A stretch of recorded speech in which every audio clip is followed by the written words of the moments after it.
എങ്ങനെയാണ് ഈ ഒരു അതായത് ജനസേവാ ട്രസ്റ്റിന് നിങ്ങൾ എങ്ങനെ ഈ വിവരം അറിഞ്ഞത്? ഈ ജനസേവാ ട്രസ്റ്റിൻ്റെ വിവരങ്ങൾ മൊബൈൽ ഗ്രൂപ്പുകളിലൂടെയാണ് നമ്മൾ അറിഞ്ഞത്. അതിൻ്റെ ഭാഗമായിട്ടാണ് ഞങ്ങൾ ഈ നിലവിലുള്ള ഈ തട്ടിപ്പിന് ഇരയായിട്ടുള്ളത്.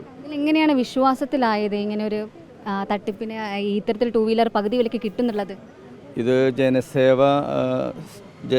ജനസേവാ സമിതി ട്രസ്റ്റ് എന്നുള്ള രീതിയിലായപ്പോൾ തന്നെ ജനങ്ങളെ സേവിക്കാൻ വേണ്ടിയിട്ടുള്ള ട്രസ്റ്റ് എന്നുള്ള നിലയ്ക്കാണ് നമ്മൾ ആദ്യം തന്നെ ഇതിനെ ചെയ്തത്. അതുപോലെ അവാർഡ് പോലെയുള്ള മറ്റ് പല സ്ഥലങ്ങളിലും ഇത് ചെയ്തുകൊണ്ടിരിക്കുന്നുണ്ട്. അവർ വളരെ ജെനുവിനായിട്ട് 2 വീലറുകളായാലും അല്ലെങ്കിൽ സൈക്കിളായാലും മറ്റ് ഗൃഹോപകരണങ്ങളും കൊടുത്തത് നമ്മൾ കണ്ടും കേട്ടും അനുഭവസ്ഥരാണ്. അപ്പോൾ അതിൻ്റെയൊക്കെ ഭാഗമായിട്ട് ഇത് കേരളത്തിലെ എല്ലാ സ്ഥലങ്ങളിലും വിവിധങ്ങളായ രീതിയിൽ കൊടുക്കുന്നുണ്ട്. അതുപോലെ തന്നെ ഇത് മറ്റ് പല വലിയ കമ്പനികളിലേക്ക് ഒരു ഫണ്ടുകൾ CSR ഫണ്ടുകൾ ഉപയോഗിച്ചിട്ടാണ് ഇത് കൊടുക്കണമെന്നൊക്കെ പറയുമ്പോൾ തന്നെ നമുക്ക് ഒരു ജെനുവിനിറ്റി തോന്നിയിട്ടാണ് നമ്മൾ വന്നത്.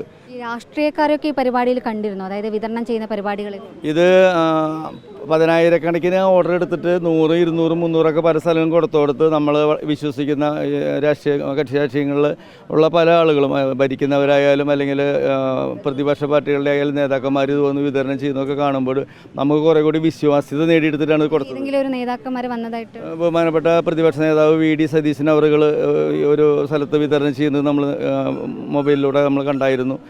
അങ്ങനെ ഹൈബി ഈഡൻ സാറ് കൊടുക്കുന്നത് നമ്മൾ കണ്ടായിരുന്നു, മൊബൈലിലൂടെയാണ്.